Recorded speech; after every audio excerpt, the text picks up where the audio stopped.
ਸਤਿ ਸ਼੍ਰੀ ਅਕਾਲ। ਤੁਸੀਂ ਵੇਖ ਰਹੇ ਹੋ ਪੰਜਾਬ ਮਿਲ USA TV। ਬਹੁਤ ਬਹੁਤ ਸਵਾਗਤ NRI ਵਰਡ ਦੇ ਵਿੱਚ। ਮੈਂ ਹਾਂ Sanjeev Yash Khanna. World peace, is it possible? ਹਮੇਸ਼ਾ ਹੀ ਸਵਾਲ ਬਣਿਆ ਰਹਿੰਦਾ ਹੈ। ਸਾਰੀ ਦੁਨੀਆ ਦੇ ਵਿੱਚ ਸ਼ਾਂਤੀ ਕਾਇਮ ਹੋ ਸਕਦੀ ਹੈ ਕਿਉਂਕਿ ਸ਼ਾਂਤੀ ਦੇ ਵਿੱਚ ਹੀ ਤਰੱਕੀ ਹੈ। ਜਦੋਂ ਅਸੀਂ ਜ਼ਿੰਦਗੀ ਦੇ ਵਿੱਚ ਵੀ ਤਰੱਕੀ ਕਰਨਾ ਚਾਹੁੰਦੇ ਹਾਂ, ਅਸੀਂ ਸਾਹਮਣੇ ਵਾਲੇ ਨੂੰ ਕਹਿੰਦੇ ਹਾਂ ਸ਼ਾਂਤ ਹੋ ਜਾ। ਪੀਸ ਆਫ ਮਾਈਂਡ ਚਾਹੀਦਾ, ਤਾਂ ਹੀ ਤਰੱਕੀ ਹੋ ਸਕਦੀ ਹੈ।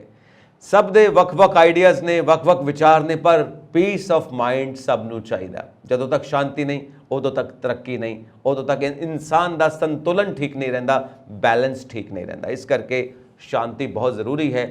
ਦੁਨੀਆ ਦੇ ਵਿੱਚ ਵੀ, ਘਰ ਦੇ ਵਿੱਚ ਵੀ, ਪਰਿਵਾਰ ਦੇ ਵਿੱਚ ਵੀ, ਸਮਾਜ ਦੇ ਵਿੱਚ ਵੀ, ਤੁਹਾਡੇ ਏਰੀਆ ਦੇ ਵਿੱਚ ਵੀ, ਤੁਹਾਡੇ ਆਪਣੇ ਮਨ ਦੇ ਅੰਦਰ ਵੀ ਸ਼ਾਂਤੀ ਚਾਹੀਦੀ ਹੈ।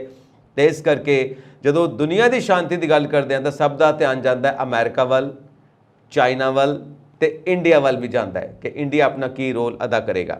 ਪਰ ਸਭ ਤੋਂ ਪਹਿਲਾਂ ਧਿਆਨ ਜਾਂਦਾ ਹੈ ਯੂਨਾਈਟਿਡ ਨੇਸ਼ਨਸ ਵੱਲ। ਯੂਨਾਈਟਿਡ ਨੇਸ਼ਨਸ ਪੂਰੀ ਦੁਨੀਆ ਦੇ ਵਿੱਚ ਸ਼ਾਂਤੀ ਕਾਇਮ ਕਰਨ ਵਾਸਤੇ ਪੂਰੀ ਕੋਸ਼ਿਸ਼ ਕਰ ਰਿਹਾ ਤੇ ਨਾਲ ਉਹਦਾ ਦੂਸਰਾ ਸਲੋਗਨ ਹੈ ਇਰੈਡੀਕੇਟ ਪਾਵਰਟੀ।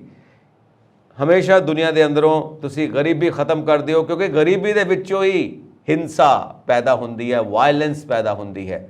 ਗਰੀਬੀ ਵਾਇਲੈਂਸ ਨੂੰ ਪੈਦਾ ਕਰਦੀ ਹੈ। ਗਰੀਬੀ ਆਪਣੇ ਆਪ ਦੇ ਵਿੱਚ ਇੱਕ ਵਾਇਲੈਂਸ ਹੈ। ਇਸ ਕਰਕੇ ਗਰੀਬੀ ਦੂਰ ਕਰੋ ਤਾਂ ਗਰੀਬੀ ਦੂਰ ਹੋਏਗੀ, ਉਹ ਬੇਸ ਬਣੇਗੀ ਸ਼ਾਂਤੀ ਕਾਇਮ ਕਰਨ ਦਾ। ਹਮੇਸ਼ਾ ਅਸੀਂ ਇਹ ਗੱਲ ਕਰਦੇ ਹਾਂ।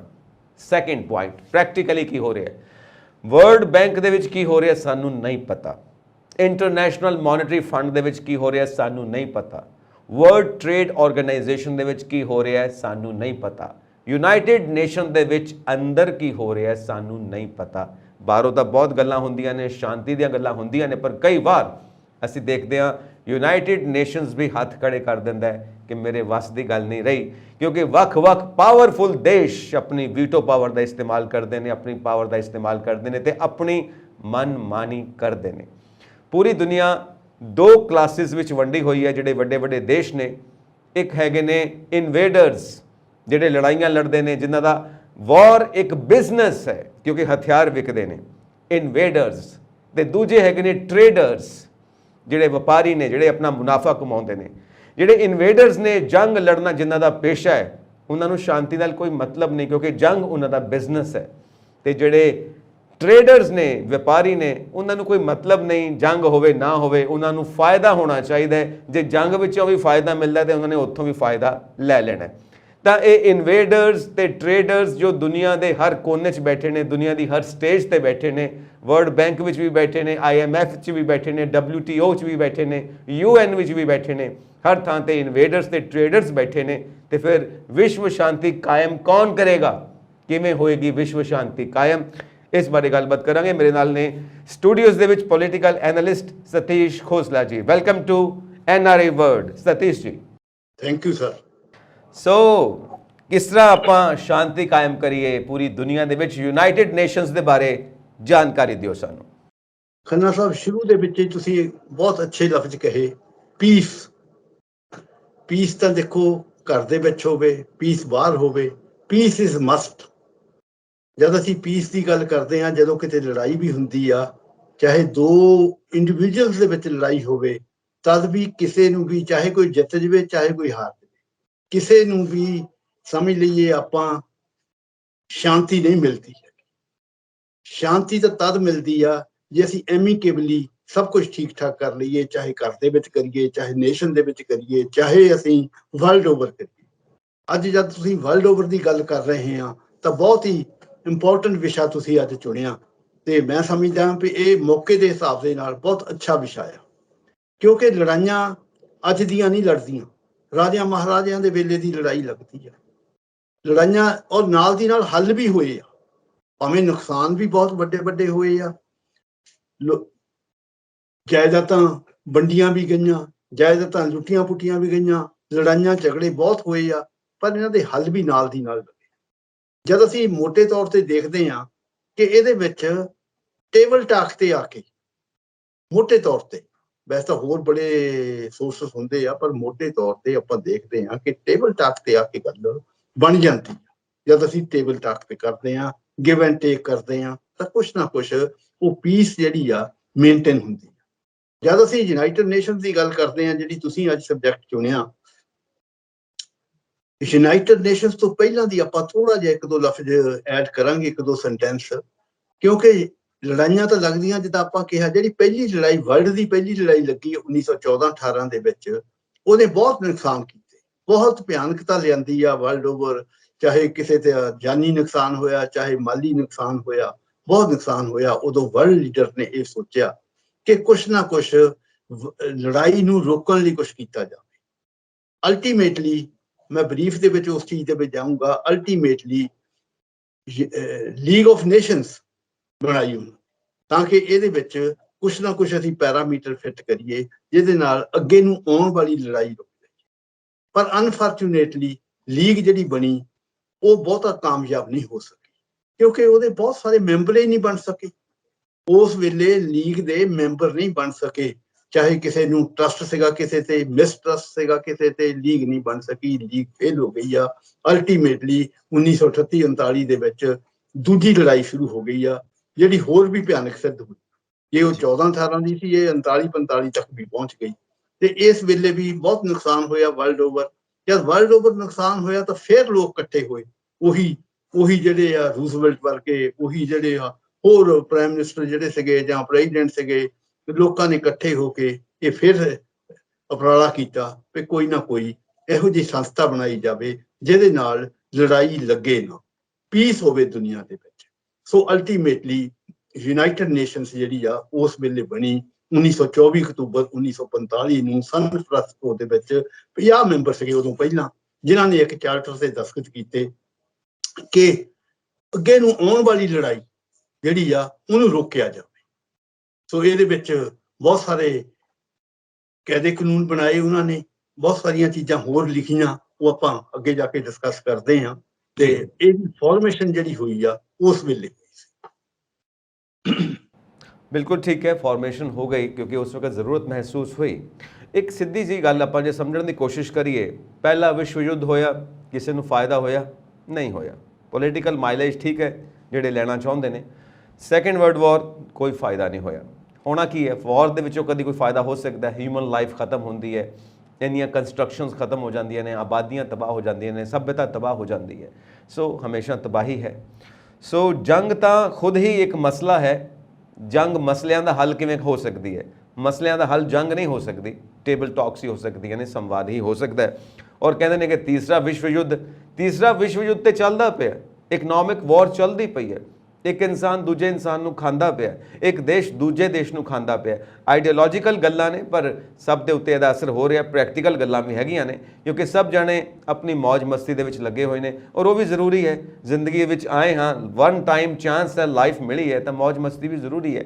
ਨਾਲ ਦੀ ਨਾਲ ਜਿਨ੍ਹਾਂ ਕੋਲ ਮੌਜ ਮਸਤੀ ਨਹੀਂ, ਪ੍ਰੈਸ਼ਰਸ ਪਏ ਹੋਏ ਨੇ, ਜੋ ਗਰੀਬੀ ਗੁਰਬਤ ਦੇ ਮਾਰੇ ਹੋਏ ਨੇ, ਜੋ ਹਮੇਸ਼ਾ ਹਾਲਾਤ ਦੇ ਮਾਰੇ ਹੋਏ ਨੇ, ਉਹ ਜ਼ਰੂਰ ਕਿਤੇ ਨਾ ਕਿਤੇ ਗੱਲ ਸੋਚ ਲੈਂਦੇ ਨੇ ਕਿ ਸਾਡੇ ਵਾਸਤੇ ਵੀ ਮੌਜ ਮਸਤੀ ਹੋਣੀ ਚਾਹੀਦੀ ਹੈ, ਸਾਡੇ ਵਾਸਤੇ ਵੀ ਜ਼ਿੰਦਗੀ ਦੇ ਇਹ ਆਰਾਮਦਾਇਕ ਚੀਜ਼ਾਂ ਹੋਣੀਆਂ ਚਾਹੀਦੀਆਂ ਨੇ। ਬਟ ਇੱਕ ਸੋਚ ਹੈ ਨਾ, ਲਿਵਿੰਗ ਫॉर ਐਕਸੈਸ। ਹਰ ਬੰਦਾ ਜਿਹਦੇ ਕੋਲ ਜਿੰਨਾ ਹੈ ਉਸ ਤੋਂ ਵੱਧ ਕਮਾਉਣਾ ਚਾਹੁੰਦਾ, ਹੋਰ ਖਿੱਚ ਲੈਣਾ ਚਾਹੁੰਦਾ ਹੈ। ਔਰ ਜਦੋਂ ਅਸੀਂ ਇਨਸਾਨੀਅਤ ਦੀ ਗੱਲ ਕਰਦੇ ਹਾਂ ਤਾਂ ਅਸੀਂ ਕਹਿੰਦੇ ਹਾਂ ਕਿ ਸਭ ਜਣੇ ਮਿਲ ਜੁਲ ਕੇ ਰਹੋ, ਵੰਡ ਕੇ ਖਾਓ, ਜੋ ਜ਼ਰੂਰਤਮੰਦ ਹੈ ਉਹਦੀ ਮਦਦ ਕਰੋ। ਕਰਦੇ ਵੀ ਨੇ ਲੋਕ, ਬਹੁਤ ਵੱਡੀ ਵੱਡੀ ਚੈਰਿਟੀ ਕਰਨ ਵਾਲੇ ਵੀ ਬੈਠੇ ਨੇ, ਹਰ ਤਰ੍ਹਾਂ ਦੇ ਲੋਕ ਬੈਠੇ ਨੇ। ਪਰ ਇਹੀ ਸੋਚ ਜਿਹੜੀ ਹੈ ਇਹ ਵੱਡੇ ਵੱਡੇ ਅਹੁਦਿਆਂ 'ਤੇ ਬੈਠੇ ਲੋਕਾਂ ਦੇ ਅੰਦਰ ਵੀ ਹੋਣੀ ਚਾਹੀਦੀ ਹੈ। ਉਹਨਾਂ ਦੀ ਸੋਚ ਬਹੁਤ ਵਿਜ਼ਨ ਵੱਡਾ ਹੋਣਾ ਚਾਹੀਦਾ, ਤਾਂ ਜਾ ਕੇ ਵਿਸ਼ਵ ਸ਼ਾਂਤੀ ਕਾਇਮ ਹੋ ਸਕਦੀ ਹੈ। ਸੋ ਯੂਨਾਈਟਿਡ ਨੇਸ਼ਨਸ ਕੋਈ ਰੋਲ ਅਦਾ ਕਰ ਵੀ ਪਾ ਰਿਹਾ ਕਿ ਨਹੀਂ ਪਾ ਰਿਹਾ? ਜਿਹੜੇ ਵੱਡੇ ਵੱਡੇ ਦੇਸ਼ ਜਿਨ੍ਹਾਂ ਨੇ ਸਥਾਪਨਾ ਕੀਤੀ ਯੂਨਾਈਟਿਡ ਨੇਸ਼ਨਸ ਦੀ, ਉਹ ਆਪਣੀ ਮਰਜ਼ੀ ਦੇ ਮੁਤਾਬਿਕ ਆਪਣੀ ਵੀਟੋ ਪਾਵਰ ਦਾ ਇਸਤੇਮਾਲ ਕਰਦੇ ਨੇ ਔਰ ਆਪਣੀ ਮਰਜ਼ੀ ਦੇ ਮੁਤਾਬਿਕ ਫੈਸਲੇ ਕਰਵਾ ਲੈਂਦੇ ਨੇ। ਪੀਸ ਕੀਪਿੰਗ ਫੋਰਸਿਸ ਜਾਂਦੀਆਂ ਨੇ, ਪਰ ਉੱਥੇ ਵੀ ਯੂਨਾਈਟਿਡ ਨੇਸ਼ਨਸ ਵਿਚਾਰਾ ਹੱਥ ਖੜੇ ਕਰ ਦਿੰਦਾ, ਕਿਉਂਕਿ ਉਹਨਾਂ ਪੀਸ ਕੀਪਿੰਗ ਫੋਰਸਿਸ ਦੇ ਪਿੱਛੇ ਵੀ ਕੋਈ ਰਾਜਨੀਤਿਕ ਮਕਸਦ ਹੁੰਦਾ ਹੈ ਵੱਡੇ ਵੱਡੇ ਦੇਸ਼ਾਂ ਦਾ, ਜੋ ਦੂਜੇ ਦੇਸ਼ਾਂ ਦੇ ਵਿੱਚ ਉਹ ਪੀਸ ਕੀਪਿੰਗ ਫੋਰਸ ਭੇਜਦੇ ਨੇ ਯੂਨਾਈਟਿਡ ਨੇਸ਼ਨਸ ਵੱਲੋਂ। ਸੋ ਯੂਨਾਈਟਿਡ ਨੇਸ਼ਨਸ ਦਾ ਰੋਲ ਕੋਈ ਐਕਟਿਵ ਰੋਲ ਹੈ ਕਿ ਪੈਸਿਵ ਰੋਲ ਹੈ? ਜਿਵੇਂ ਵੱਡੇ ਵੱਡੇ ਦੇਸ਼ ਨਚਾਉਂਦੇ ਨੇ ਉਵੇਂ ਹੀ ਨੱਚਦਾ ਰਹਿੰਦਾ ਹੈ। ਸਤੀਸ਼ ਜੀ। ਹਾਂਜੀ ਖੰਨਾ ਸਾਹਿਬ, ਦਰਅਸਲ ਜਿਸ ਵੇਲੇ ਬਣੀ ਸੀ ਆਰਗੇਨਾਈਜੇਸ਼ਨ ਇਹ, ਉਦੋਂ ਬਹੁਤ ਹੋਪ ਸੀਗੀ, ਕਿਉਂਕਿ ਇਹਦਾ ਜਿਹੜਾ ਚਾਰਟਰ ਆ, ਜਦ ਅਸੀਂ ਚਾਰਟਰ ਦੇਖਦੇ ਹਾਂ ਉਹਦੇ ਵਿੱਚ ਪਹਿਲਾ ਲਫ਼ਜ਼ ਹੀ ਆ ਹੈ maintenance of international piece and security. ਦੇਖੋ ਫਸਟ ਇਸ਼ੂ ਜਿਹੜਾ ਸੀਗਾ ਮੇਨਟੇਨ, ਕਿਉਂਕਿ ਸਾਰਿਆਂ ਨੇ ਸਬਕ ਸਿੱਖਿਆ ਸੀਗਾ ਲੜਾਈਆਂ ਦੇ ਵਿੱਚੋਂ, ਸਭ ਇਸ ਚੀਜ਼ ਤੇ ਫੋਕਸ ਕਰ ਰਹੇ ਸੀਗੇ ਕਿ maintenance of international piece and security is must. Next ਇਹਦਾ ਸੀਗਾ development of friendly relations among nations. ਜਿਹੜੇ ਬਾਕੀ ਕੰਟਰੀਜ਼ ਹੈਗੇ ਉਹਨਾਂ ਦੇ ਫਰੈਂਡਲੀ ਰਿਲੇਸ਼ਨ ਆਪਾਂ ਰੱਖੀਏ। ਕਿਉਂ ਲੜਾਈ ਝਗੜੇ ਕਰਦੇ ਆ?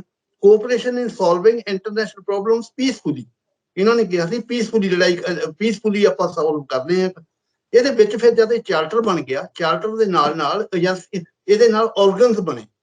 ਆਰਗਨਸ ਦੇ ਨਾਲ ਉਹਨਾਂ ਦੇ ਵੱਖਰੇ ਵੱਖਰੇ, ਜਿੱਦਾਂ ਸੈਕਟਰੀਏਟ ਹੈਗਾ ਉਹਨਾਂ ਦਾ, ਇੱਕ ਸੈਕਟਰੀਏਟ ਹੈਗਾ, ਇੱਕ ਕੌਂਸਲ ਹੈਗੀ ਆ, ਇੱਕ ਅੱਗੇ ਜਾ ਕੇ ਟਰਸਟੀਸ਼ਿਪ ਕੌਂਸਲ ਹੈਗੀ ਆ। ਇਸ ਤਰ੍ਹਾਂ 6 ਇਹ ਆਰਗਨ ਆ। ਸੈਕਟਰੀਏਟ ਹੈ ਜਿਹਨਾਂ ਉੱਥੇ ਅਮਰੀਕਾ ਦੇ ਵਿੱਚ, ਸੈਕਟਰੀਏਟ ਨਿਊਯਾਰਕ ਦੇ ਵਿੱਚ ਬਣਾਇਆ। ਇਹਦੇ ਵਿੱਚ ਪਰ ਫੰਡਾਮੈਂਟਲ ਚੀਜ਼ ਜਿਹੜੀ ਸੀਗੀ ਦੇਖਣ ਵਾਲੀ, ਇਹ ਤਾਂ ਬਣ ਗਿਆ ਸਭ ਕੁਝ, ਇਹਨਾਂ ਨੇ ਬਣਾ ਦਿੱਤਾ। ਪਰ ਲੜਾਈ ਤੋਂ ਬਾਅਦ 2 ਗਰੁੱਪ ਬਣ ਗਏ। ਲੜਾਈ ਤੋਂ ਬਾਅਦ ਆਈਡੀਓਲੋਜੀਕਲੀ ਵਰਲਡ ਓਵਰ 2 ਗਰੁੱਪ ਬਣ ਗਏ ਆਈਡੀਓਲੋਜੀਕਲੀ। ਇੱਕ ਗਰੁੱਪ ਇਹ ਸੀਗਾ ਵੀ ਕੈਪੀਟਲਿਸਟ ਕੰਟਰੀਜ਼ ਆ, ਇੱਕ ਸੀਗਾ ਸੋਸ਼ਲਿਸਟ ਕੰਟਰੀਜ਼ ਆ। ਕੈਪੀਟਲਿਸਟ ਕੰਟਰੀ ਦੋਵੇਂ ਬਿਗ ਪਾਵਰ ਸੀਗੀਆਂ। ਕੈਪੀਟਲਿਸਟ ਕੰਟਰੀ ਅਮਰੀਕਨ ਲੀਡ ਕਰਦੇ ਸੀਗੇ ਤੇ ਦੂਜਾ ਰਸ਼ੀਅਨ ਲੀਡ ਕਰਦੇ ਸੀਗੇ। ਦੋਨਾਂ ਨੇ ਆਪਣੇ ਆਪਣੇ ਨੂੰ ਸਟ੍ਰੈਸ ਕਰਨ ਲਈ ਦੋਨਾਂ ਨੇ 2 ਹੋਰ ਇਸ਼ੂ ਬਣਾ ਲਏ। ਇੱਕ ਦੀ ਫਾਰਮੇਸ਼ਨ ਨਾਟੋ ਦੇ ਨਾਲ ਹੋ ਗਈ। ਆਪਾਂ ਜਿਹੜਾ ਹੁਣ ਵੀ ਆਪਾਂ ਦੇਖਦੇ ਹਾਂ ਕਈ ਵਾਰੀ, ਤੇ ਆਪਾਂ ਅਖਬਾਰਾਂ ਰਸਾਲਿਆਂ ਵਿੱਚ ਪੜ੍ਹਦੇ ਹਾਂ, ਨਾਟੋ ਦਾ ਰੋਲ ਆ। ਇੱਕ ਨਾਟੋ ਦੇ ਨਾਲ ਜਦ ਨਾਟੋ ਬਣਿਆ ਇਮੀਡੀਏਟਲੀ ਆਫਟਰ 1947, ਜਦ ਨਾਟੋ ਬਣਿਆ, ਉਹਦੇ ਨਾਲ ਸੋਵੀਅਤ ਯੂਨੀਅਨ ਵਾਲੇ ਕਹਿੰਦੇ ਅਸੀਂ ਕਿਉਂ ਪਿੱਛੇ ਰਹਿ ਜਾਈਏ। ਉਹਨਾਂ ਨੇ ਇੱਕ ਵਾਰਸਾ ਪੈਕਟ ਖੜਾ ਕਰ ਦਿੱਤਾ ਲਿਆ ਕੇ। ਤੇ ਬਾਅਦ ਉਹਦੇ ਵਿੱਚ ਆਪਣੇ ਮੈਂਬਰ ਲੈ ਲਏ ਜਿਹੜੇ ਸੋਸ਼ਲਿਸਟ ਕੰਟਰੀ ਦੇ ਸੀਗੇ, ਇਹਨਾਂ ਨੇ ਆਪਣੇ ਵੈਸਟਰਨ ਕੰਟਰੀ ਦੇ ਲੈ ਲਏ। ਆਈਡੀਓਲੋਜੀਕਲ ਲੜਾਈ ਜਿਹੜੀ ਹੋਈ ਸੀਗੀ ਇਹ ਬਹੁਤ ਭਿਆਨਕ ਸਿੱਧ ਹੋਈ ਸੀ। ਪਰ ਇਹਦੇ ਵਿੱਚ ਜਦ ਲੜਾਈ ਆਈਡੀਓਲੋਜੀਕਲ ਲੜਾਈ ਹੋ ਗਈ, ਜਦ ਡਿਸਮੈਂਟਲ ਹੋ ਗਿਆ ਸੋਵੀਅਤ ਯੂਨੀਅਨ 90-91 ਦੇ ਵਿੱਚ ਆ ਕੇ ਡਿਸਮੈਂਟਲ, ਤੇ ਵਾਰਸਾ ਪੈਕਟ ਤਾਂ ਖਤਮ ਹੋ ਗਿਆ ਉਸ ਵੇਲੇ। ਜਦ ਵਾਰਸਾ ਪੈਕਟ ਖਤਮ ਹੋ ਗਿਆ ਤੇ ਨਾਟੋ ਚੱਲਦਾ ਰਿਹਾ। ਹੁਣ ਨਾਟੋ ਜਿਹੜਾ ਆ ਆਪਾਂ ਦੇਖਦੇ ਹਾਂ ਅੱਜ ਕੱਲ੍ਹ ਵੀ ਨਾਟੋ ਦੀ ਪੋਜੀਸ਼ਨ ਕੀ ਹੈਗੀ ਆ। 30-31 ਮੈਂਬਰ ਬਣਦੇ ਆ, ਕਦੇ ਕਦੇ ਟੁੱਟਦੇ ਆ, ਕਦੇ ਉਹਦੇ ਸੋਵੀਅਤ ਯੂਨੀਅਨ ਨੂੰ, ਕਦੇ ਰਸਟ ਵਾਲੀ ਸੋਵੀਅਤ ਯੂਨੀਅਨ ਨੂੰ ਅੱਗੇ ਖਤਰਾ ਪਾਇਆ ਆ। ਸੋ ਮੋਟੇ ਤੌਰ ਤੇ ਇਹ 2 ਜਿਹੜੇ ਗਰੁੱਪ ਬਣ ਗਏ ਸੀਗੇ, ਇਹ ਆਪਣੇ ਆਪ ਨੂੰ ਆਈਡੀਓਲੋਜੀਕਲੀ ਵੀ ਅਦਰਵਾਈਜ਼ ਵੀ ਇਹ ਤਕੜਾ ਕਰਨ ਦੀ ਕੋਸ਼ਿਸ਼ ਕਰ ਰਹੇ ਸੀਗੇ। ਸੋ ਕੀਤਾ ਵੀ ਇਹਨਾਂ ਨੇ, ਆਪਣੇ ਆਪ ਨੂੰ ਕੀਤਾ ਵੀ ਆ। ਉਹ ਲੜਾਈਆਂ ਦੇ ਵਿੱਚ ਇਨਵੋਲਵ ਹੋਏ ਆ, even without United Nations. Without United Nation mean ਇੱਕ ਤਾਂ ਇਹ ਹੋ ਗਿਆ ਕਿ ਉਹਦੇ ਇੱਕ ਕਲੌਜ਼ ਉਹਦੇ ਵਿੱਚ ਇਹੋ ਜਿਹੀ ਆ ਕਿ ਜਿਹੜੇ ਵੀਟੋ ਪਾਵਰ ਆ ਲੋਕਾਂ ਇਹਨਾਂ ਦੇ ਕੋਲ, ਕੰਟਰੀਜ਼ ਦੇ ਕੋਲ ਵੀਟੋ ਪਾਵਰਸ ਬਹੁਤ ਸਾਰੇ ਸਮਝੌਤੇ ਹੋਣ ਨਹੀਂ ਦਿੰਦੀ ਹੈ। ਜੇ ਹੁਣ ਵੀ ਆਪਾਂ ਦੇਖੀਏ, ਹੁਣ ਮੋਟੇ ਤੌਰ ਤੇ, ਵੈਸੇ ਅੱਗੇ ਜਾ ਕੇ ਹੋਰ ਗੱਲ ਕਰਾਂਗੇ, ਜੇ ਮੋਟੇ ਤੌਰ ਤੇ ਅਸੀਂ ਦੇਖੀਏ ਵੀਟੋ ਪਾਵਰ ਹੁਣ ਵੀ, ਜਿਸ ਵੇਲੇ ਰਸ਼ੀਆ ਨੇ ਅਗਰੈਸ਼ਨ ਕੀਤਾ, ਹੁਣ ਜਿਹੜਾ ਪਿਛਲੇ ਸਵਾ ਸਾਲ ਹੋ ਗਿਆ ਆ, ਰਸ਼ੀਆ ਦੇ ਅਗਰੈਸ਼ਨ ਦੇ ਨਾਲ ਵੀਟੋ ਪਾਵਰ ਜਿਹੜੇ ਲੋਕ ਹੈਗੇ ਆ ਵੀਟੋ ਦੇ ਵਿੱਚ, ਉਹ ਫੈਸਲਾ ਹੀ ਨਹੀਂ ਹੋਣ ਦਿੰਦੇ। ਉਹ ਕਹਿੰਦੇ ਨਹੀਂ, ਨੋ, ਇਹ ਨਹੀਂ ਚਾਹੀਦਾ, ਇਹ ਨਹੀਂ ਚਾਹੀਦਾ। ਜੇ ਰਸ਼ੀਆ ਆਪ ਵੀਟੋ ਦਾ ਮੈਂਬਰ ਹੋ ਕੇ ਆਪ ਇਨਵੋਲਵਡ ਆ ਉਹਦੇ ਵਿੱਚ, ਤੇ ਫੈਸਲਾ ਕੋਈ ਹੁੰਦਾ ਹੀ ਨਹੀਂ। ਔਰ ਜਦ ਅਸੀਂ ਹਿੰਦੁਸਤਾਨ ਦੀ ਗੱਲ ਕਰਦੇ ਹਾਂ, ਅਸੀਂ ਕੋਈ ਇਹਦੇ ਤੇ ਬਹੁਤਾ ਵਧੀਆ ਸਟੈਂਡ ਨਹੀਂ ਲੈ ਰਹੇ ਹੈਗੇ। ਅਸੀਂ ਇਹਦੇ ਵਿੱਚ ਇੱਕ ਡਿਵੈਲਪਮੈਂਟ ਹੋਈ ਸੀਗੀ, ਬਹੁਤ ਸਾਰੇ ਲੋਕਾਂ ਨੂੰ ਇਸ ਬਾਰੇ ਪਤਾ ਆ। ਜਿਸ ਵੇਲੇ 2 ਧੜੇ ਬਣ ਗਏ ਸੀਗੇ ਵਰਲਡ ਓਵਰ ਦੇ ਵਿੱਚ, ਉਸ ਵੇਲੇ ਵੀ ਲੜਾਈ ਦੇ ਖਤਰੇ ਗਏ ਨਹੀਂ ਸੀਗੇ। ਪਰ ਹਿੰਦੁਸਤਾਨ ਉਸ ਵੇਲੇ ਪੀਸਫੁਲ ਟ੍ਰੀਟੀ ਤੇ ਖੜਾ ਸੀਗਾ ਹਰ ਚੀਜ਼ ਤੇ। ਅਸੀਂ ਸੋਵੀਅਤ ਯੂਨੀਅਨ ਨਾਲ ਵੀ ਉਦੋਂ ਪੀਸਫੁਲ ਟ੍ਰੀਟੀ ਕੀਤੀ ਸੀਗੀ। ਈਵਨ ਅਸੀਂ ਨਾਮ ਬਣਾਇਆ ਭਈ ਨੌਨ ਅਲਾਈਨਮੈਂਟ ਮੂਵਮੈਂਟ, ਅਸੀਂ ਨਹੀਂ ਕਿਸੇ ਨਾਲ ਲੜਨਾ ਝਗੜਨਾ, ਜਿਹਦੇ ਵਿੱਚ ਨਹਿਰੂ ਸੀਗਾ, ਸਕੋਰਨੋ ਸੀਗਾ, ਜਾਂ ਮਾਰਸ਼ਲ ਟੀਟੋ ਸੀਗਾ, ਯੂਗੋਸਲਾਵੀਆ ਦੇ ਮਾਰਸ਼ਲ ਟੀਟੋ ਹੋਏ ਸੀਗੇ, ਹੋਰ ਬਹੁਤ ਸਾਰੇ ਇਹੋ ਜਿਹੇ ਜਿਹੜੇ ਪੀਸ ਲਵਿੰਗ ਕੰਟਰੀ ਸੀਗੇ, ਉਹਨਾਂ ਨੇ ਨਾਮ ਬਣਾਇਆ ਜਿਹੜਾ non aligned movement.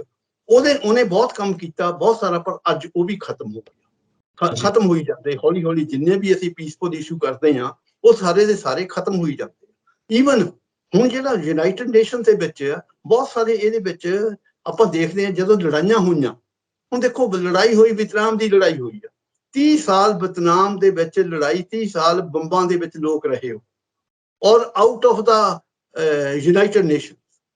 Similarly north Korea ਦੇ ਵਿੱਚ 1950 ਤੇ 53 ਕੋਰੀਆ ਪੈਨਿਸੂਲਾ ਲੜਦਾ ਰਿਹਾ, ਘੁਲਦੇ ਰਹੇ, ਉੱਥੇ ਲੋਕ ਮਰਦੇ ਰਹੇ। ਪਰ ਬੜੀਆਂ ਜਿਹੜੀਆਂ ਤਾਕਤਾਂ ਸੀਗੀਆਂ ਉਹ ਉਹਦੇ ਵਿੱਚ ਇਨਵੋਲਵ ਸੀਗੀਆਂ। ਉਹ ਉਹਨਾਂ ਨੂੰ ਉਹਨਾਂ ਦਾ ਮਤਲਬ ਇੱਕੋ ਹੀ ਆ। ਤੁਸੀਂ ਵੀ ਗੱਲ ਇਹ ਕੀਤੀ ਆ ਵੀ ਉਹਨਾਂ ਦੇ ਕੋਲ ਹਥਿਆਰਾਂ ਦੀ ਮਸ਼ੀਨਰੀ ਲੱਗੀ ਹੋਆ, ਉਹਨਾਂ ਨੇ ਹਰ ਖਿੱਤੇ ਦੇ ਵਿੱਚ ਜਾ ਕੇ ਹਥਿਆਰ ਵੇਚੇ। ਹੁਣ ਇੱਕ ਮੋਟੇ ਤੌਰ ਤੇ ਇੱਕ ਮੈਂ ਗੱਲ ਦੱਸਾਂ ਇਰਾਕ ਦੀ। ਇਰਾਕ ਦੇ ਵਿੱਚ ਉਹਨਾਂ ਨੇ ਇਸ ਚੀਜ਼ ਦੇ ਉੱਤੇ ਹਮਲਾ ਕੀਤਾ ਕਿ ਉਹਨੇ ਬਹੁਤ ਸਾਰੇ ਜਿਹੜੇ ਇਹ ਹਥਿਆਰ ਰੱਖੇ ਹੋ ਆ, ਜਿਹੜੇ ਵੈਪਨ ਦਾ ਮਾਸ ਡਿਸਟਰਕਸ਼ਨ ਜਿਹੜੇ ਆ ਉਹਨੇ ਰੱਖੇ ਹੋ, ਔਰ ਇਰਾਕ ਨੂੰ ਤਬਾਹ ਕਰਕੇ ਰੱਖ ਦਿੱਤਾ। ਉਹਦੇ ਜਿਹੜਾ ਪ੍ਰੈਜ਼ੀਡੈਂਟ ਸੀਗਾ ਉਹਨੂੰ ਤਬਾਹ ਮਾਰ ਕੇ ਰੱਖ ਦਿੱਤਾ, ਪਰ ਉਹਦੇ ਵਿੱਚੋਂ ਅਜੇ ਤੱਕ ਵੀ ਕੁਝ ਨਹੀਂ ਨਿਕਲਿਆ। ਸਿਰਫ ਇੱਕ ਹੈਜਮਨੀ ਦੇ ਤੌਰ ਤੇ ਅਸੀਂ ਇਹੋ ਜਿਹੀਆਂ ਹਰਕਤਾਂ ਕਰਦੇ ਹਾਂ। ਔਰ ਜਿਹੜੇ ਜਿੱਦਾਂ ਮੈਂ ਪਹਿਲਾਂ ਦੱਸਿਆ ਕਿ ਦੋ ਗਰੁੱਪ ਸੀਗੇ, ਵੱਡੇ ਗਰੁੱਪ ਸੀਗੇ, ਜਿਹੜੇ ਆਪਣੀ ਆਪਣੀ ਵਰਲਡ ਓਵਰ ਹੈਜਮਨੀ ਪੈਦਾ ਕਰਨਾ ਚਾਹੁੰਦੇ ਸੀਗੇ, ਔਰ ਹੁਣ ਵੀ ਲੱਗੇ ਹੋ। ਹੁਣ ਇਹ ਘੱਟ ਨਹੀਂ ਹੈਗੇ, ਅਜੇ ਵੀ ਉਹੀ ਗੱਲਾਂ ਹੋ ਰਹੀਆਂ ਆ। ਗਰੁੱਪ ਹੋਰ ਬਣੀ ਜਾਂਦੇ, ਆਪਾਂ ਫਿਰ ਗੱਲ ਕਰਦੇ ਹਾਂ ਇਹਦੇ ਤੇ। ਗਰੁੱਪ ਹੋਰ ਬਣੀ ਜਾਂਦੇ, ਛੋਟੇ ਗਰੁੱਪ ਬਣੀ ਜਾਂਦੇ ਆ, ਜਿੱਦਾਂ SCO ਸ਼ੰਘਾਈ ਕੋਆਪਰੇਸ਼ਨ ਬਣ ਗਈ ਆ, ਸਾਰਕ ਕੋਆਪਰੇਸ਼ਨ ਬਣ ਗਈ ਆ, ਜਾਂ ਹੋਰ ਇਸ ਤਰ੍ਹਾਂ ਦੇ ਵਰਲਡ ਓਵਰ ਆ, ਕੁਐਡ ਬਣ ਗਿਆ। ਗਰੁੱਪ ਬਣੀ ਜਾਂਦੇ, ਗਰੁੱਪਸ ਵਿਦਨ ਗਰੁੱਪਸ। ਪਰ ਜਿਹੜਾ ਵਰਲਡ ਪਾਵਰ ਸੀਗੀ, ਵਰਲਡ ਦੀ ਵਿੱਚ ਪੀਸਫੁਲ ਪਾਵਰ ਜਿਹਨੇ ਪੀਸ ਜਿਹਨੇ ਪੈਦਾ ਕਰਨਾ ਸੀਗਾ, ਉਹ ਐਡੀ ਜਿਹੜੀ ਆ ਤਾਕਤ ਨਹੀਂ ਦਿਖਾ ਸਕਦੀ ਜਿਹੜੀ ਦਿਖਾਣੀ ਚਾਹੀਦੀ ਸੀ। Exactly sir. ਕਿਉਂਕਿ ਨਾ ਕਈ ਵਾਰ ਮੈਨੂੰ ਇਹ ਲੱਗਦਾ ਕਿ ਜਿੱਦਾਂ ਤੁਸੀਂ ਕਿਹਾ ਗਰੁੱਪ ਬਣ ਗਿਆ, ਫਿਰ ਗਰੁੱਪ ਦੇ ਵਿੱਚ ਇੱਕ ਹੋਰ ਗਰੁੱਪ ਬਣ ਗਿਆ, ਫਿਰ ਸਬ ਗਰੁੱਪ ਬਣ ਗਿਆ। ਹਰੇਕ ਬੰਦਾ ਆਪਣੇ ਆਪਣੇ ਗਰੁੱਪ ਬਣਾਈ ਜਾਂਦਾ, ਕਿਉਂਕਿ ਆਪਣੀ ਆਈਡੀਓਲੋਜੀ ਲੈ ਕੇ ਚੱਲਦਾ ਹੈ, ਔਰ ਆਪਣੇ ਵਰਗੇ ਹੋਰ ਆਈਡੀਓਲੋਜੀ ਵਾਲੇ ਲੋਕਾਂ ਨੂੰ ਲੈ ਕੇ ਗਰੁੱਪ ਬਣਾ ਲੈਂਦਾ ਹੈ। ਉਹ ਜਿਵੇਂ ਨਿੱਕੇ ਨਿੱਕੇ ਬੱਚੇ ਨਹੀਂ, ਉਹ ਖੇਡਾਂ ਖੇਡਦੇ ਹੁੰਦੇ, ਮੇਰੀ ਪਾਰਟੀ ਜ਼ਿੰਦਾਬਾਦ। ਇਹ ਇੱਦਾਂ ਹੀ ਮੇਰੀ ਪਾਰਟੀ ਜ਼ਿੰਦਾਬਾਦ ਕਰਦੇ ਪਏ ਨੇ। ਕਈ ਵਾਰ ਮੈਨੂੰ ਲੱਗਦਾ ਕਿ ਐਡੇ ਵੱਡੇ ਵਰਲਡ ਲੀਡਰ ਹੋ ਕੇ ਇਹ ਕੀ ਬਚਕਾਨਾ ਗੱਲਾਂ ਤੇ ਕੀ ਬਚਕਾਨਾ ਹਰਕਤਾਂ ਕਰਦੇ ਨੇ, ਇਹਦੇ ਨਾਲ ਵਰਲਡ ਪੀਸ ਕਿੱਥੋਂ ਆਏਗੀ। ਸੋ ਇਹਦੇ ਵਿੱਚ ਆਪਾਂ ਦੇਖਦੇ ਹਾਂ ਕਿ ਇੰਡੀਆ ਦਾ ਰੋਲ, ਕਿਉਂਕਿ ਬੜਾ ਇਹ ਡਿਬੇਟ ਦਾ ਇੱਕ ਵਿਸ਼ਾ ਬਣਿਆ ਹੋਇਆ ਹੈ, ਵਿਸ਼ਵ ਗੁਰੂ ਇੰਡੀਆ। ਸੋ ਇੰਡੀਆ ਇੱਕ ਕਿਹੜਾ ਰੋਲ ਅਦਾ ਕਰ ਸਕਦਾ ਹੈ ਪੀਸ ਕੀਪਿੰਗ ਦੇ ਵਿੱਚ, ਦੁਨੀਆ ਦੇ ਵਿੱਚ ਸ਼ਾਂਤੀ ਸਥਾਪਿਤ ਕਰਨ ਦੇ ਵਿੱਚ? UN ਨੂੰ ਕਿੱਦਾਂ ਡਾਇਰੈਕਟਿਵਸ ਦੇ ਸਕਦਾ ਆਪਣੇ ਵਿਸ਼ਵ ਗੁਰੂ ਹੋਣ ਦੇ ਨਾਤੇ? ਕਿਉਂਕਿ ਸਾਡਾ ਜੋ ਪੁਰਾਤਨ ਇਤਿਹਾਸ ਕਹਿ ਲਓ ਜਾਂ ਪੁਰਾਤਨ ਸਾਡਾ ਗਿਆਨ ਹੈ, ਉਹ ਵਾਕਈ ਅਸੀਂ ਕਹਿੰਦੇ ਹਾਂ ਕਿ ਦੁਨੀਆ ਵਿੱਚ ਸੁਪਰੀਮ ਹੈ। ਬਹੁਤ ਵਧੀਆ ਗਿਆਨ ਹੈ ਜਿਹਦੇ ਵਿੱਚ ਹਮੇਸ਼ਾ ਵਰਲਡ ਪੀਸ ਦੀ ਗੱਲ ਕੀਤੀ ਗਈ ਹੈ। ਅਸੀਂ ਤਾਂ ਅੰਤਰਿਕਸ਼ ਦੇ ਵਿੱਚ ਵੀ ਸ਼ਾਂਤੀ ਹੋਵੇ ਉਸ ਦੀ ਗੱਲ ਕਰਦੇ ਹਾਂ, ਤੇ ਪੂਰੇ ਦੁਨੀਆ ਦੇ ਵਿੱਚ, ਵਨਸਪਤੀ ਦੇ ਵਿੱਚ, ਸਾਰੇ ਜਲਵਾਯੂ ਦੇ ਵਿੱਚ, ਸਾਰੀ ਕੁਦਰਤ ਦੇ ਵਿੱਚ ਸ਼ਾਂਤੀ ਦੀ ਸਥਾਪਨਾ ਹੋਵੇ। ਅਸੀਂ ਇੱਥੇ ਤੱਕ ਪ੍ਰਾਰਥਨਾ ਕਰਦੇ ਹਾਂ ਤੇ ਵਿਸ਼ਵ ਸ਼ਾਂਤੀ ਦੇ ਆਪਣੇ ਆਪ ਹੀ ਹੋ ਜਾਂਦੀ, ਕਿਉਂਕਿ ਜਦੋਂ ਅਸੀਂ ਕਹਿੰਦੇ ਹਾਂ ਕਿ ਸਾਰਾ ਵਿਸ਼ਵ ਇੱਕੋ ਹੀ ਪਰਿਵਾਰ ਹੈ ਤੇ ਅਸੀਂ ਵਿਸ਼ਵ ਸ਼ਾਂਤੀ ਦੀ ਗੱਲ ਕਰਦੇ ਹਾਂ, ਤਾਂ ਵਿਸ਼ਵ ਗੁਰੂ ਭਾਰਤ ਕਿੱਦਾਂ ਬਣੇ ਤੇ ਵਿਸ਼ਵ ਸ਼ਾਂਤੀ ਵਾਸਤੇ ਅੱਗੇ ਹਮਲਾ ਮਾਰੇ, ਅੱਗੇ ਕੰਮ ਕਰੇ ਯੂਨਾਈਟਿਡ ਨੇਸ਼ਨਸ ਦੇ ਨਾਲ ਮਿਲ ਕੇ। ਇਜ਼ ਦੇयर ਐਨੀ ਪੋਸੀਬਿਲਿਟੀ ਸਤੀਸ਼ ਜੀ? ਬਿਲਕੁਲ ਹੈ ਜੀ, ਪੋਸੀਬਿਲਿਟੀ ਹੈ, ਬਿਲਕੁਲ ਹੈ। ਇਹ ਐਕਚੁਅਲੀ ਖੰਨਾ ਸਾਹਿਬ ਲੀਡਰਸ਼ਿਪ ਤੇ ਜ਼ਿਆਦਾ ਡਿਪੈਂਡ ਕਰਨਾ ਪੈਂਦਾ। ਕਿਸੇ ਮੁਲਕ ਦੀ ਲੀਡਰਸ਼ਿਪ ਕਿਸ ਤਰ੍ਹਾਂ ਦੀ ਹੈਗੀ ਆ। ਹੁਣ ਮੈਂ ਤੁਹਾਨੂੰ ਪਹਿਲਾਂ ਰੈਫਰੈਂਸ ਦਿੱਤਾ ਕਿ ਇਸ ਵਰਲਡ ਕ੍ਰਾਈਸਿਸ ਦੇ ਵਿੱਚ ਪੰਡਿਤ ਨਹਿਰੂ ਨੇ ਇਹ ਇੱਕ ਇਨੀਸ਼ੀਏਟਿਵ ਲਿਆ ਸੀ, ਨਾਮ ਬਣਾਉਣ ਦਾ। ਬਹੁਤ ਵਧੀਆ ਇਨੀਸ਼ੀਏਟਿਵ ਸੀਗਾ ਉਸ ਵੇਲੇ ਦਾ। ਹੁਣ ਜਦ ਅਸੀਂ ਬਹੁਤੀ ਹਿਸਟਰੀ ਨੂੰ ਫਰੋਲਣ ਦੀ ਜ਼ਰੂਰਤ ਨਹੀਂ, ਆਪਣੇ ਕੋਲ ਟਾਈਮ ਉਹਨਾਂ ਕੇ ਹੁੰਦਾ ਆ। ਤੇ ਜਿਹੜਾ ਹੁਣ ਗੱਲ ਅਸੀਂ ਜਿਸ ਵੇਲੇ ਇਰਾਕ ਦੇ ਵਿੱਚ, ਮੈਂ ਤੁਹਾਨੂੰ ਗੱਲ ਕਰਦਾ ਕਿਉਂਕਿ ਬਹੁਤ ਸਾਰੀਆਂ ਵਰਲਡ ਓਵਰ ਘਟਨਾਵਾਂ ਹੋਈਆਂ। ਇਰਾਕ ਦੀ ਐਗਜ਼ਾਮਪਲ ਦੇਵਾਂ, ਅਸੀਂ ਹਿੰਦੁਸਤਾਨ ਜਦੋਂ ਵੀ ਕਿਸੇ ਤਰ੍ਹਾਂ ਦੀ ਕ੍ਰਾਈਸਿਸ ਆਈ ਆ, ਸਾਡੇ ਆਪਣੇ ਤੇ ਵੀ ਆਈ ਆ, ਸਾਡੀਆਂ ਲੜਾਈਆਂ ਹੋਈਆਂ, ਚਾਈਨਾ ਨਾਲ ਹੋਈ ਆ, ਪਾਕਿਸਤਾਨ ਨਾਲ ਹੋਈ ਆ, ਬੰਗਲਾਦੇਸ਼ ਦੀ ਅਸੀਂ ਲੜਾਈ ਜਿੱਤੀ ਹੈ, ਸਾਡੀਆਂ ਆਪਣੀਆਂ ਵੀ ਲੜਾਈਆਂ ਹੋਈਆਂ। ਪਰ ਇਹਦੇ ਵਿੱਚ ਅਸੀਂ ਜਦੋਂ ਵੀ ਸਾਨੂੰ ਟਾਈਮ ਮਿਲਿਆ, ਅਸੀਂ ਯੂਨਾਈਟਿਡ ਨੇਸ਼ਨ ਦਾ ਚਾਰਟਰ ਜਿਹੜਾ ਆ ਉਹਨੂੰ ਮੋਹਰੇ ਰੱਖਿਆ ਔਰ ਉਹਨੂੰ ਕੰਪਲਾਈ ਕੀਤਾ। ਪਹਿਲੀ ਗੱਲ ਤਾਂ ਇਹ ਫੰਡਾਮੈਂਟਲ ਚੀਜ਼। ਦੂਜੀ ਗੱਲ ਇਹਦੇ ਵਿੱਚ ਇਹ ਆ ਕਿ ਜਿਸ ਵੇਲੇ ਇਰਾਕ ਦੀ ਲੜਾਈ ਹੋਈ ਸੀਗੀ, ਇਰਾਕ ਦੇ ਵਿੱਚ ਫੌਜੀ ਭੇਜਣੇ ਸੀਗੇ। ਇਰਾਕ ਨੂੰ ਅਸੀਂ ਅਮਰੀਕਨਾਂ ਨੂੰ ਅਸੀਂ ਫੋਰਨ ਪਾਲਿਸੀ ਦੇ ਤੌਰ ਤੇ ਬਿਲਕੁਲ ਗਲਤ ਕਿਹਾ ਸੀਗਾ ਕਿ ਤੁਹਾਡੀ ਜਿਹੜੀ ਇਰਾਕ ਦੇ ਵਿੱਚ ਇੰਟਰਫੀਰੈਂਸ ਆ ਉਹ ਗਲਤ ਹੈ। ਉੱਥੇ ਬਹੁਤ ਵੱਡਾ ਰੋਲ ਸਾਡੀ ਸਰਕਾਰ ਨੇ ਉਸ ਵੇਲੇ ਦੇ ਕੀਤਾ ਸੀਗਾ, ਜਦੋਂ ਕਿ ਵਰਲਡ ਓਵਰ, ਕਿਉਂਕਿ ਜ਼ਬਰਦਸਤੀ ਉੱਥੇ ਇਰਾਕ ਦੇ ਵਿੱਚ ਹਮਲਾ ਕੀਤਾ ਤੇ ਕੁਵੈਤ ਨੂੰ ਉਹਦਾ ਸੈਪਰੇਟ ਕਰ ਦਿੱਤਾ ਕੰਟਰੀ। ਸੋ ਇਸ ਤਰ੍ਹਾਂ ਹਿੰਦੁਸਤਾਨ ਦਾ ਰੋਲ ਬਹੁਤ ਆ, ਪਰ ਲੀਡਰਸ਼ਿਪ ਤੇ ਡਿਪੈਂਡ ਕਰਦਾ ਹੈ। ਔਰ ਸਾਡੇ ਆਪਣੇ ਰਿਲੇਸ਼ਨ ਕਿਸ ਕੰਟਰੀ ਨਾਲ ਕਿਸ ਤਰ੍ਹਾਂ ਦੇ ਹੈਗੇ ਆ, ਉਹ ਤੇ ਡਿਪੈਂਡ ਕਰਦਾ। ਹੁਣ ਦੀ ਆਪਾਂ ਗੱਲ ਕਰੀਏ, ਜਦੋਂ ਪਹਿਲਾਂ ਦੀ ਗੱਲ ਕੀਤੀ ਆਪਾਂ, ਹੁਣ ਯੂਕਰੇਨ ਤੇ ਹਮਲਾ ਹੋ ਗਿਆ ਰੂਸ ਦਾ ਜੀ। ਬਹੁਤ ਵਾਰੀ ਇਹ ਯੂਨਾਈਟਿਡ ਨੇਸ਼ਨ ਦੇ ਵਿੱਚ ਗਿਆ ਇਹ ਇਸ਼ੂ। ਹੁਣ ਇਹ ਸਵਾ ਸਾਲ ਦੇ ਵਿੱਚ ਬਹੁਤਾਂ ਨੇ ਕੰਡੈਮ ਕੀਤਾ ਰਸ਼ੀਆ ਨੂੰ, ਪਰ ਅਸੀਂ ਕੰਡੈਮ ਨਹੀਂ ਕੀਤਾ। ਅਸੀਂ ਨਹੀਂ ਕੰਡੈਮ ਕੀਤਾ ਹੈਗਾ। ਅਸੀਂ ਐਬਸੈਂਟ ਰਹੇ ਹਾਂ ਯੂਨਾਈਟਿਡ ਨੇਸ਼ਨ ਦੇ ਵਿੱਚੋਂ। ਜਿਸ ਵੇਲੇ ਇਹ ਰੈਜ਼ੋਲੂਸ਼ਨ ਆਉਂਦਾ ਸੀਗਾ ਕਿ ਰਸ਼ੀਆ ਨੂੰ ਕੰਡੈਮ ਕਰਨਾ ਆ, ਉਦੋਂ ਨਹੀਂ ਅਸੀਂ ਕੋਈ ਅਹਿਮ ਰੋਲ ਅਦਾ ਨਹੀਂ ਕੀਤਾ ਹੈਗਾ। ਅਜੇ ਵੀ ਵਰਲਡ ਓਵਰ ਇਹ ਗੱਲਾਂ ਹੁੰਦੀਆਂ, ਚਾਹੇ ਅਸੀਂ ਹੁਣ ਜਰਾ ਇੱਕ ਲਫ਼ਜ਼ ਲਈ 1 ਮਿੰਟ ਲਈ ਅਸੀਂ ਯੂਨਾਈਟਿਡ ਨੇਸ਼ਨ ਨੂੰ ਛੱਡ ਕੇ ਗੱਲ ਕਰੀਏ ਕਿ ਇਹ ਤੋਂ ਬਾਹਰ ਵੀ ਆਊਟ ਆਫ ਯੂਨਾਈਟਿਡ ਨੇਸ਼ਨਸ ਵੀ ਗੱਲਾਂ ਹੁੰਦੀਆਂ।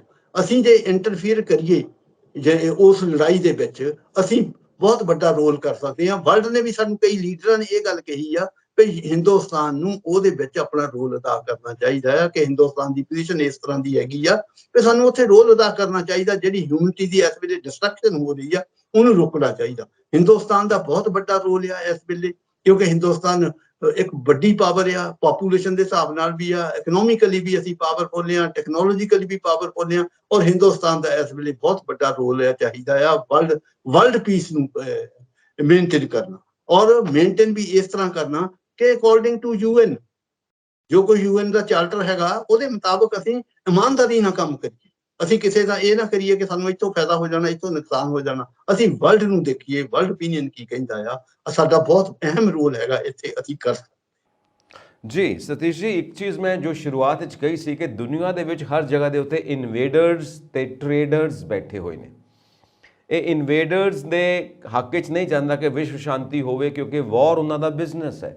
ਉਹਨਾਂ ਨੇ ਵੱਖ-ਵੱਖ ਦੇਸ਼ਾਂ ਨੂੰ ਜਿੱਤਣਾ ਹੈ, ਕਿਉਂਕਿ ਵਾਰ ਉਹ ਇਸ ਕਰਕੇ ਕਰਦੇ ਨੇ ਕਿ ਦੁਨੀਆ ਦੇ ਵਿੱਚ ਸ਼ਾਂਤੀ ਕਾਇਮ ਕਰਨੀ ਹੈ। ਔਰ ਵਾਰ ਤੇ ਆਪਣੇ ਆਪ ਦੇ ਵਿੱਚ ਇੱਕ ਮਸਲਾ ਹੈ, ਉਹ ਸ਼ਾਂਤੀ ਕਿਵੇਂ ਕਾਇਮ ਕਰੇਗਾ। ਸੋ ਇਨਵੇਡਰਸ ਦਾ ਇਹ ਪ੍ਰੋਬਲਮ ਹੈ। ਟ੍ਰੇਡਰਸ ਦਾ ਇਹ ਪ੍ਰੋਬਲਮ ਹੈ ਕਿ ਉਹਨਾਂ ਨੂੰ ਸਿਰਫ ਆਪਣੇ ਪ੍ਰੋਫਿਟ ਨਾਲ ਮਤਲਬ ਹੈ। ਜੇ ਹਥਿਆਰ ਵੇਚ ਕੇ ਵੀ ਪ੍ਰੋਫਿਟ ਮਿਲਦਾ ਹੈ, ਉਹ ਪ੍ਰੋਫਿਟ ਲੈਣਗੇ। ਵਾਰ ਵਿੱਚੋਂ ਵੀ ਪ੍ਰੋਫਿਟ ਮਿਲਦਾ, ਉਹ ਪ੍ਰੋਫਿਟ ਲੈਣਗੇ। ਉਹਨਾਂ ਨੂੰ ਕੋਈ ਮਤਲਬ ਨਹੀਂ ਸ਼ਾਂਤੀ ਸਥਾਪਿਤ ਹੋਵੇ ਕਿ ਨਾ ਹੋਵੇ।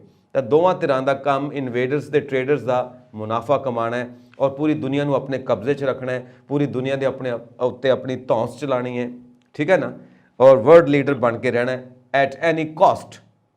ਸੋ ਇਸ ਕਰਕੇ ਉਹ ਵੱਖ-ਵੱਖ ਮੁਲਕਾਂ ਦੇ ਵਿੱਚ ਡਿਸਟਰਬੈਂਸ ਵੀ ਪੈਦਾ ਕਰਦੇ ਨੇ ਔਰ ਫਿਰ ਪੀਸ ਕੀਪਿੰਗ ਦੇ ਨਾਂ ਦੇ ਉੱਤੇ ਆਪਣੀਆਂ ਫੋਰਸਿਸ ਭੇਜਦੇ ਨੇ। ਫਿਰ ਉਸ ਮੁਲਕ ਦੇ ਵਿੱਚ, ਉਸ ਦੀ ਰਾਜਨੀਤੀ ਦੇ ਵਿੱਚ, ਉਸ ਦੇ ਸੋਸ਼ਲ ਸਟਰਕਚਰ ਦੇ ਵਿੱਚ ਦਖਲ ਅੰਦਾਜ਼ੀ ਕਰਕੇ ਆਪਣਾ ਕਬਜ਼ਾ ਕਰਦੇ ਨੇ, ਮਿਲਟਰੀ ਬੇਸ ਬਣਾਉਂਦੇ ਨੇ। ਅਸੀਂ ਸਭ ਕੁਝ ਜਾਣਦੇ ਹਾਂ ਜੋ ਜੀਓ ਪੋਲਿਟਿਕਸ ਦੇ ਵਿੱਚ ਹੁੰਦਾ ਹੈ, ਇੱਕ ਦੇਸ਼ ਦੂਸਰੇ ਦੇਸ਼ ਨਾਲ ਜੋ ਸਲੂਕ ਕਰਦਾ ਪਿਆ, ਅਸੀਂ ਸਾਰੇ ਜਾਣਦੇ ਹਾਂ। ਇਹ ਸਾਰੀਆਂ ਮਾਨਵਤਾ ਦੀਆਂ ਗੱਲਾਂ ਦਾ ਸਿਰਫ ਇੱਕ ਕਵਰ ਅਪ ਹੈ, ਇੱਕ ਸ਼ੈਡੋ ਹੈ, ਇੱਕ ਉੱਤੇ ਪਰਦਾ ਪਾਇਆ ਹੋਇਆ ਹੈ। ਅਸਲ ਵਿੱਚ ਜਿਹੜਾ ਅਸਲੀ ਰੂਪ ਹੈ ਉਹ ਤਾਂ ਛੁਪਿਆ ਹੋਇਆ ਹੈ। ਉਹ ਉਦੋਂ ਸਾਹਮਣੇ ਆਉਂਦਾ ਜਦੋਂ ਇਹ ਯੂਕਰੇਨ ਤੇ ਰਸ਼ੀਆ ਵਰਗੀਆਂ ਵਾਰਸ ਸਾਹਮਣੇ ਆਉਂਦੀਆਂ ਨੇ, ਜਦੋਂ ਇਰੈਡੀਕੇਟ ਪਾਵਰਟੀ ਦੀ ਗੱਲ ਸਾਹਮਣੇ ਆਉਂਦੀ ਹੈ, ਜਦੋਂ ਵੱਖ-ਵੱਖ ਦੇਸ਼ਾਂ ਦੀਆਂ ਸਮੱਸਿਆਵਾਂ ਦੀ ਗੱਲ ਸਾਹਮਣੇ ਆਉਂਦੀ ਹੈ।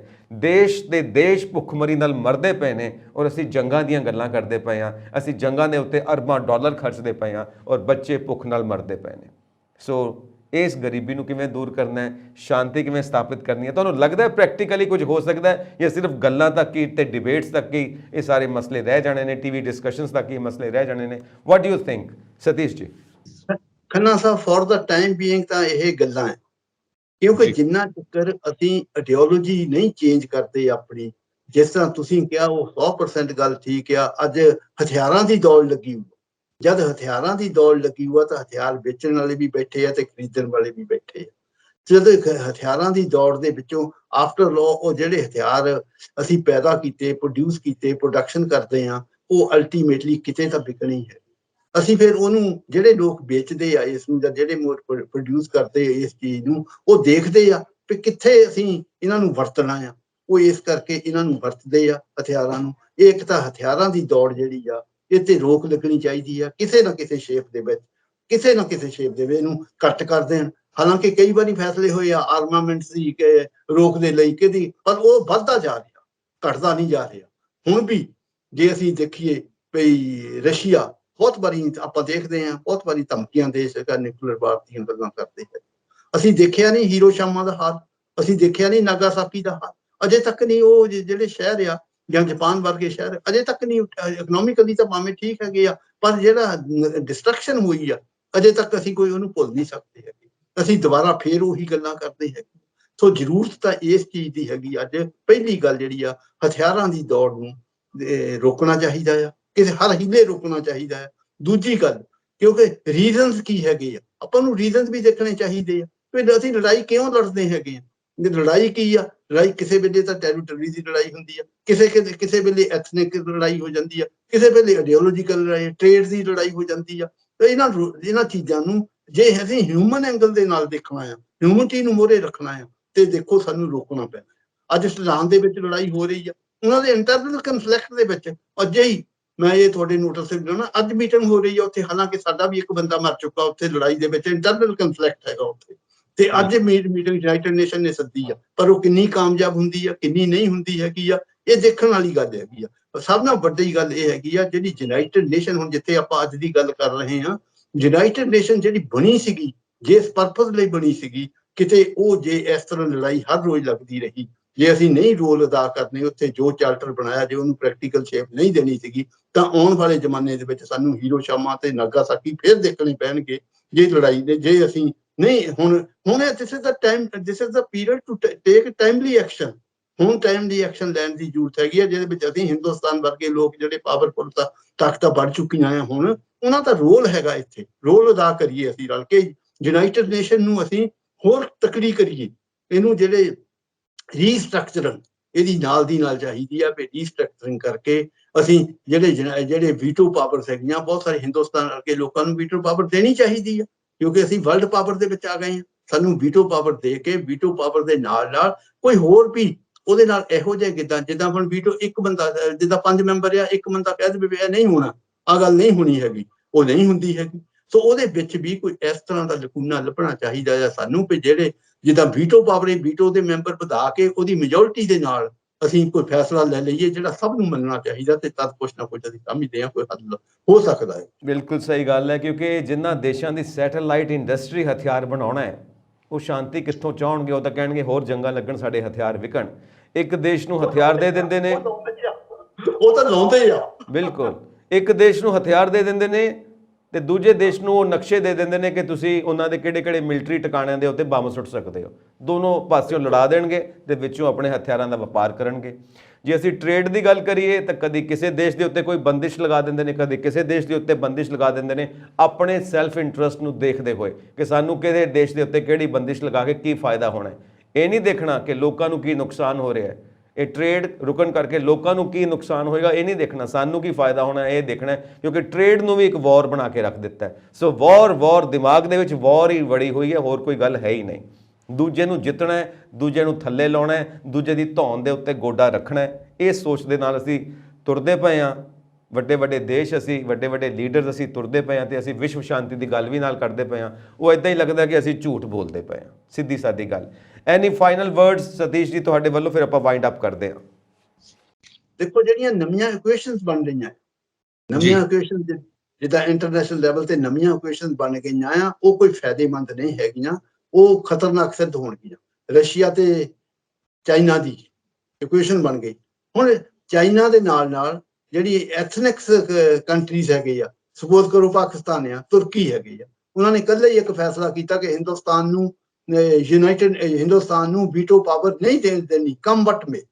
ਸੋ ਇਸ ਤਰ੍ਹਾਂ ਦਾ ਆਬਸਟੀਨੇਟ ਐਟੀਟਿਊਡ ਜਿਹੜਾ ਆ ਸਾਡੇ ਵਰਲਡ ਲੀਡਰਸ ਨੂੰ ਘਟਾਉਣਾ ਚਾਹੀਦਾ ਆ, ਉਹਨਾਂ ਨੂੰ ਆਪਣੇ ਤੱਕ ਸੀਮਿਤ ਰਹਿਣਾ ਚਾਹੀਦਾ, ਵੀ ਸਾਡੇ ਜਿਹੜਾ ਮੁਲਕ ਹੈਗਾ ਆ ਉਹਦੀ ਪ੍ਰਫੁੱਲਤਾ ਕਿਸ ਤਰ੍ਹਾਂ ਹੋਵੇ, ਉਹ ਚਾਹੀਦਾ ਦੇਖਣਾ। ਇਹ ਨਾ ਦੇਖਣਾ ਚਾਹੀਦਾ ਵੀ ਉਹ ਕਿਉਂ, ਉਹਦੇ ਕੋਲ ਕਿਉਂ ਤਾਕਤ ਆ ਗਈ ਹੈਗੀ ਆ, ਜਾਂ ਉਹਦੀ ਡਿਵੈਲਪਮੈਂਟ ਕਿਸ ਤਰ੍ਹਾਂ ਹੋ ਗਈ ਆ। ਇਸ ਚੀਜ਼ ਤੋਂ ਹਟ ਕੇ ਉਹਨਾਂ ਨੂੰ ਇਹ ਚਾਹੀਦਾ ਆ ਵੀ ਇਹ ਜਿਹੜੀਆਂ ਛੋਟੀਆਂ ਇਕੁਏਸ਼ਨ ਬਣ ਰਹੀਆਂ ਆ, ਜਿਹੜੀਆਂ ਪਹਿਲਾਂ ਵੀ ਬਣਦੀਆਂ ਆ, ਸਾਰਕ ਵਰਗੇ ਮੁਲਕ ਬਣੇ ਹੈਗੇ ਆ, SCO ਦੀ ਆਪਾਂ ਸ਼ੰਘਾਈ ਕੋਆਪਰੇਸ਼ਨ ਬਣਿਆ ਹੈਗਾ ਆ, ਜਾਂ ਹੋਰ ਬਹੁਤ ਸਾਰੀਆਂ ਬਣ ਰਹੀਆਂ, ਇਹਨਾਂ ਨੂੰ ਪੀਸਫੁਲੀ ਯੂਜ਼ ਕਰੀਏ, ਇਹਨਾਂ ਨੂੰ ਨਾ ਕਿ ਕਿਸੇ ਨੂੰ ਤਾਰਪੀਡੋ ਕਰੀਏ। ਅਸੀਂ ਤਾਰਪੀਡੋ ਕਰਦੇ ਹਾਂ, ਅਸੀਂ ਟ੍ਰੇਡ ਦੇ ਵਿੱਚ ਤਾਰਪੀਡੋ ਕਰਦੇ ਹਾਂ, ਅਸੀਂ ਐਥਨਿਕਲੀ ਤਾਰਪੀਡੋ ਕਰਦੇ ਹਾਂ, ਅਸੀਂ ਟੈਰੀਟੋਰੀਅਲ ਤਾਰਪੀਡੋ ਕਰਦੇ ਹਾਂ। ਸੋ ਇਹਨਾਂ ਚੀਜ਼ਾਂ ਤੋਂ ਹਟ ਕੇ ਸਾਨੂੰ ਵਰਲਡ ਲੀਡਰ ਨੂੰ, ਜਿਹੜੇ ਵਰਲਡ ਲੀਡਰ ਉਦੋਂ ਜਦੋਂ ਮੈਂ ਰੈਫਰੈਂਸ ਦਿੱਤਾ ਸੀ, ਨਹਿਰੂ ਵਰਗੇ ਸੀਗੇ, ਸਕਾਰਨੋ ਵਰਗੇ ਸੀਗੇ, ਜਾਂ ਜਿਹੜੇ ਹੋਰ ਲੀਡਰ ਉਸ ਵੇਲੇ ਸੀਗੇ, ਉਹਨਾਂ ਦੀ ਐਗਜ਼ਾਮਪਲ ਲੈ ਕੇ ਸਾਨੂੰ ਅੱਗੇ ਵਧਣਾ ਚਾਹੀਦਾ ਆ, ਤਾਂ ਕੁਛ ਨਾ ਕੁਛ ਬਣ ਸਕਦਾ। ਬਿਲਕੁਲ ਠੀਕ ਗੱਲ ਕਹਿੰਦੇ ਹੋ, ਕਿਉਂਕਿ ਭਾਰਤ ਦੇ ਅੰਦਰ ਵਿਸ਼ਵ ਗੁਰੂ ਬਣਨ ਦੀ ਤਾਕਤ ਹੈ, ਪਰ ਭਾਰਤ ਨੂੰ ਰੋਕਣ ਵਾਲੀਆਂ ਜਿਹੜੀਆਂ ਵੱਡੀਆਂ ਤਾਕਤਾਂ ਨੇ ਉਹਨਾਂ ਦਾ ਕੀ ਕਰੀਏ। ਸੋ ਇਹ ਵੀ ਗੱਲ ਸੋਚਣ ਵਾਲੀ ਹੈ। ਔਰ ਜਿਹੜੀਆਂ ਵੱਡੀਆਂ ਕਾਰਪੋਰੇਟਸ ਬੈਠੀਆਂ ਨੇ ਜੋ ਆਪਣੇ ਮੁਨਾਫੇ ਵਾਸਤੇ ਕੰਮ ਕਰਦੀਆਂ ਨੇ, ਮੁਨਾਫੇ ਵਾਸਤੇ ਵਰਲਡ ਲੀਡਰਸ ਨੂੰ ਆਪਣੇ ਕਬਜ਼ੇ 'ਚ ਰੱਖਦੀਆਂ ਨੇ, ਵਰਲਡ ਦੀਆਂ ਗਵਰਨਮੈਂਟਸ ਨੂੰ ਆਪਣੇ ਕਬਜ਼ੇ 'ਚ ਰੱਖਦੀਆਂ ਨੇ, ਵਰਲਡ ਦੇ ਵੱਡੇ ਬੈਂਕਸ ਨੂੰ ਆਪਣੇ ਕਬਜ਼ੇ 'ਚ ਰੱਖਦੀਆਂ ਨੇ, ਵਰਲਡ ਦੇ ਵੱਡੇ ਇੰਸਟੀਟਿਊਸ਼ਨਸ ਨੂੰ ਆਪਣੇ ਕਬਜ਼ੇ 'ਚ ਰੱਖਦੀਆਂ ਨੇ, ਇਹ ਕਾਰਪੋਰੇਟਸ। ਇਹਨਾਂ ਦਾ ਹੱਲ ਕੀ ਕਰੀਏ? ਕਿਉਂਕਿ ਇਹ ਜਿਹੜਾ ਲਾਲਚ ਹੈ ਨਾ, ਇਹਨੇ ਸਾਰੀ ਬਰਬਾਦੀ ਕੀਤੀ ਹੋਈ ਹੈ। ਲਾਲਚ ਦਾ ਕੀ ਇਲਾਜ ਕਰੀਏ ਜੋ ਇਨਸਾਨ ਦੇ ਦਿਮਾਗ ਦੇ ਅੰਦਰ, ਇਨਸਾਨ ਦੀ ਫਿਤਰਤ ਦੇ ਵਿੱਚ ਵੜਿਆ ਹੋਇਆ ਹੈ, ਇਹ ਲਾਲਚ ਦਾ ਕੀ ਕਰੀਏ? ਸਭ ਤੋਂ ਵੱਡੀ ਗੱਲ ਇਹ ਹੈ। ਬਹੁਤ ਸ਼ੁਕਰੀਆ ਸਤੀਸ਼ ਸਰ। ਇੱਕ ਲਫ਼ਜ਼ ਹੋਰ ਕਹਿਣਾ ਜੀ ਬਸ। ਜੀ ਜ਼ਰੂਰ। ਇੱਕ ਟਾਈਮ ਹੈਗਾ, ਇੱਕ ਲਫ਼ਜ਼ ਹੀ ਕਹਿਣਾ ਜ਼ਰੂਰ। ਦੇਖੋ We are human beings, all human beings, world over, all human beings there. Irrespective of fact, we are Hindus, Muslims, Christian, whosoever we are. But at least we should respect the humanity. That's all. We should respect the humanity, human rights, so human life matters। ਇਹ ਸਭ ਕੁਝ ਹੈ, ਸਭ ਗੱਲਾਂ ਹੁੰਦੀਆਂ ਨੇ, ਪਰ ਜੋ ਇਹ ਕੁਝ ਕਰਦੇ ਪਏ ਨੇ ਨਾ, ਲੱਗਦਾ ਸਭ ਕੁਝ ਝੂਠ ਹੈ ਕਿਉਂਕਿ ਇਹ ਸਭ ਕੁਝ ਕਬਜ਼ਾ ਕਰਕੇ ਆਪਣੇ ਮੁਤਾਬਿਕ ਚਲਾਉਣਾ ਚਾਹੁੰਦੇ ਨੇ, ਵਰਡ ਨੂੰ ਪੂਰਾ ਕੰਟਰੋਲ ਕਰਨਾ ਚਾਹੁੰਦੇ ਨੇ, ਜਿਹਨੂੰ ਸ਼ਾਇਦ ਇਹ ਨਿਊ ਵਰਡ ਆਰਡਰ ਵੀ ਕਹਿੰਦੇ ਪਏ ਨੇ। ਰੱਬ ਜਾਣੇ ਕੀ ਕੀ ਕਹਿੰਦੇ ਨੇ, ਨਵੇਂ ਟਰਮਸ, ਨਵੇਂ ਸ਼ਬਦਾਵਲੀ, ਨਵੀਆਂ ਗੱਲਾਂ ਲੈ ਕੇ ਆਉਂਦੇ ਨੇ, ਪਰ ਵਿੱਚੋਂ ਇਹਨਾਂ ਦਾ ਮਤਲਬ ਇਹੀ ਹੁੰਦਾ ਹੈ ਕਿ ਆਪਣੀ ਹੋਂਦ ਨੂੰ, ਆਪਣੀ ਜੋ ਜ਼ਿੱਦ ਹੈ ਉਹਨੂੰ ਕਿਵੇਂ ਪੂਰਾ ਕਰਨਾ ਹੈ, ਵਰਡ ਨੰਬਰ 1 ਕਿਵੇਂ ਬਣ ਕੇ ਰਹਿਣਾ, ਵਰਡ ਲੀਡਰ ਕਿਵੇਂ ਬਣ ਕੇ ਰਹਿਣਾ। ਸੋ ਬਹੁਤ ਬਹੁਤ ਸ਼ੁਕਰੀਆ ਸਤੀਸ਼ ਜੀ, ਤੁਸੀਂ ਇਸ ਸਬਜੈਕਟ ਦੇ ਉੱਤੇ ਸਾਨੂੰ ਐਨਲਾਈਟਨ ਕੀਤਾ, ਸਾਡੇ ਦਰਸ਼ਕਾਂ ਨੂੰ ਐਨਲਾਈਟਨ ਕੀਤਾ। Thank you so much Satish ji. Thank you very much ਜੀ ਖੰਨਾ ਸਾਹਿਬ। ਆਪਣੇ ਦਰਸ਼ਕਾਂ ਨੂੰ ਅਸੀਂ ਗੁਜ਼ਾਰਿਸ਼ ਕਰਾਂਗੇ ਕਿ ਆਪਣੇ ਵਿਚਾਰ ਸਾਨੂੰ ਇਨਬਾਕਸ ਕਰੋ ਇਸ ਸਬਜੈਕਟ ਦੇ ਉੱਤੇ। ਸਾਡਾ ਚੈਨਲ ਪੰਜਾਬ ਮਿਲ USA TV ਸਬਸਕ੍ਰਾਈਬ ਕਰੋ। ਸਤਿ ਸ਼੍ਰੀ ਅਕਾਲ।